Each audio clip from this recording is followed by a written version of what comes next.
What's up, everyone? It is Diecastbuffet here again. Guys, we have a 2024 Bubba Pollard NASCAR Xfinity diecast in the studio. First ever 164 made for this driver. Super excited about it. Let's go ahead and check it out. All right, folks, here we go with today's diecast review. We have the Bubba Pollard diecast in hand. This is the Rheem car, so not only do they sponsor that roof decal is crazy. What in the world? So not only do they sponsor, what's his face, Christopher Bell in the Cup Series, but they made a return to Junior Motorsports. If you forget, they used to be a huge sponsor with Kevin Harvick back in the Nationwide and early Xfinity days.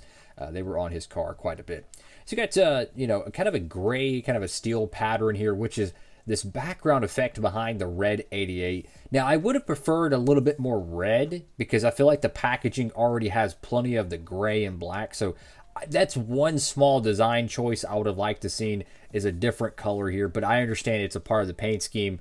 I can understand from that perspective. Wave 8 of 2024 is going to go down in diecast history as one of the best Authentics waves ever. I mean, look at this. 1, 2, 3, 4, 5. Over half of the entire wave is true exclusives, and they're not garbage exclusives. I mean, the first ever Long John Silver's diecast ever made in 164. Chase Purdy. I think that's his first ever diecast made. Sammy Smith late model. Wow. And then first ever diecast for Bubba Pollard. And then a very, very popular SVG alternate paint scheme.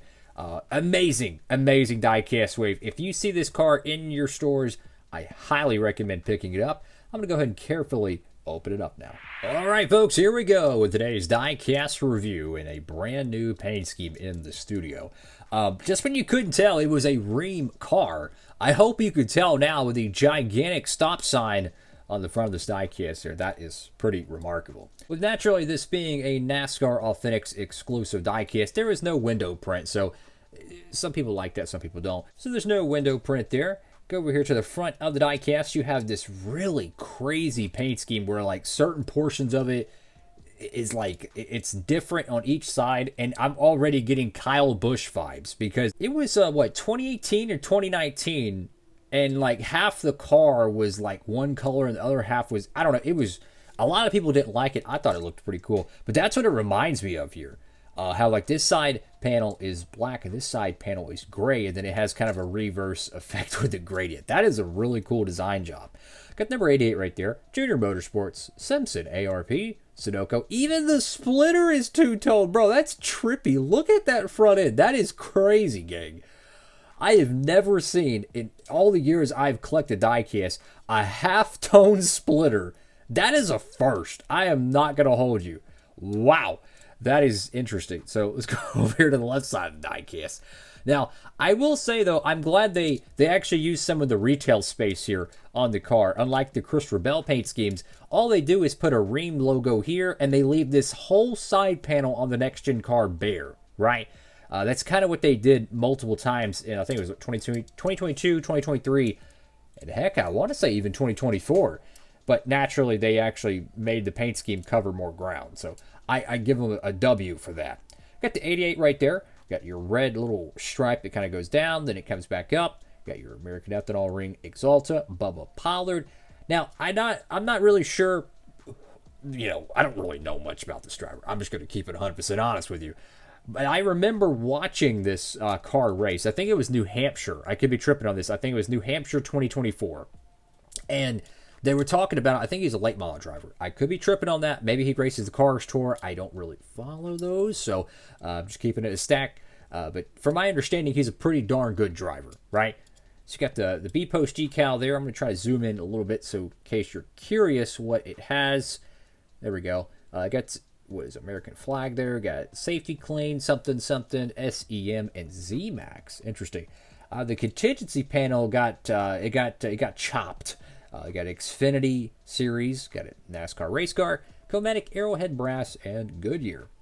The whole bottom of the car is actually painted gray, which is kind of interesting. You don't see that often, and yes, there's a little, there we go. But you really don't see a lot of diecast painted gray. It's usually like, the most common ones is probably red, blue, black, white, gray painted diecast. I mean, look at the whole back panel here. It's all two-tone. If you can't tell this is a Rheem diecast from this angle right here, I don't know what to tell you. I mean, my goodness. You got 1, 2, 3, 4, 5, 6, 7 Rheem logos. You know what this reminds me of? The 2023 or 2024 Fastenal car for Chris Buescher. There was like, man, I think it was like 7 or 10 different Fastenal logos on that car. It was bananas, yo. Got racing electronics, mechanics work, Mac tools. Get your rookie tape on the back panel. Rheem and 88. Get your Camaro fake exhaust, because why not?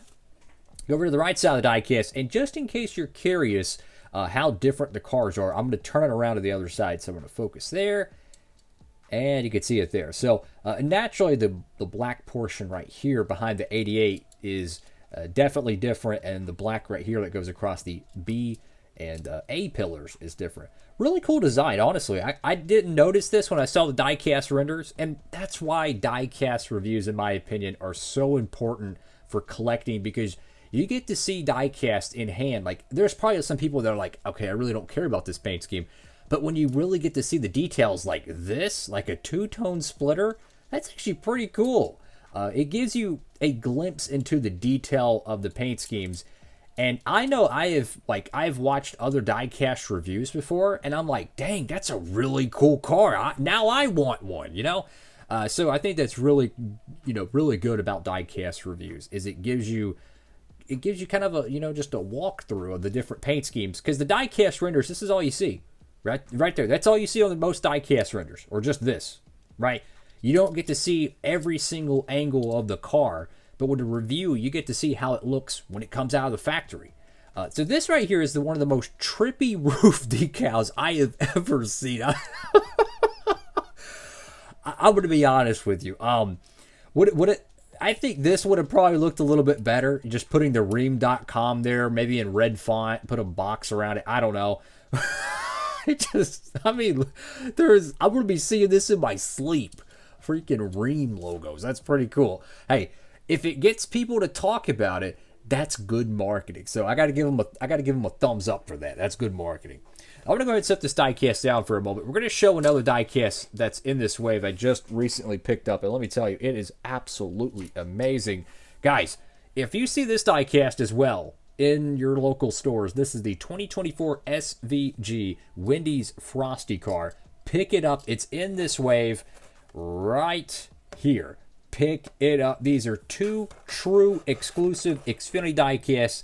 They're going to look great in your collection, and they're also going to look great in your diecast stop motion if you do those. I mean, I don't really see many Xfinity stop motions, because I understand stop motions are, well, I'm just going to keep it real. They're really difficult to make, but that's besides the point. Hey, maybe you do some Duralast Cup style racing, you know what I'm saying?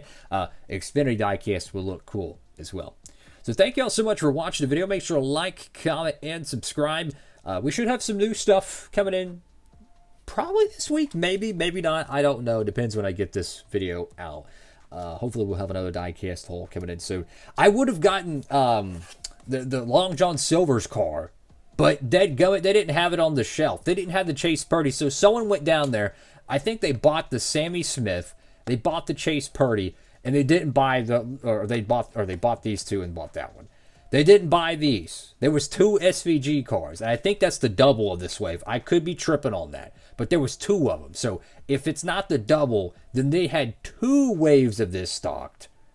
I don't know. I wanted that freaking Long John Silver's car. It still bugs me, because that's the first one ever made in 1/64 scale. They've been a sponsor in the sport, I want to say, since 07 or 08 in the Cup Series. They were in the well, back then it was the Busch Series, but nowadays the Xfinity Series.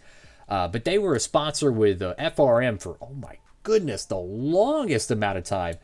They might have been a sponsor on their cars back in 05, now that I think about it, because I think FRM started in 05 or 06. I could be tripping on that. My point is, they've never gotten a 164 made. I remember driving the, 2011 NASCAR game 2011. And they had the Long John Silvers. I think it was Travis Quapple 34 or 35 or 38 car, something like that. And I remember driving that car in that game. Man, I want that freaking diecast. So that's all for now. Make sure to like, comment, and subscribe. Have a blessed one. Diecast Buffet. Signing off.